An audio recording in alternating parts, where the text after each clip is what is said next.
মালদ্বীপের খাবার। এর নামটা কি বললি? মাছরিয়া।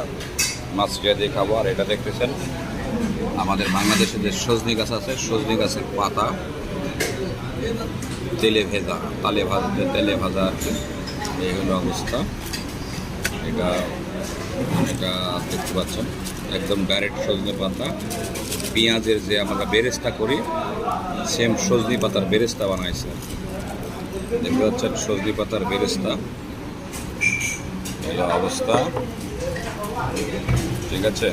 আপনারা দেখতে পাচ্ছেন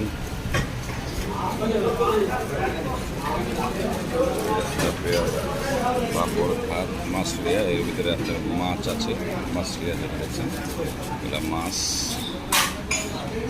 যে বানানো। তো যাই হোক, বাকিটা পরে দেখাচ্ছে।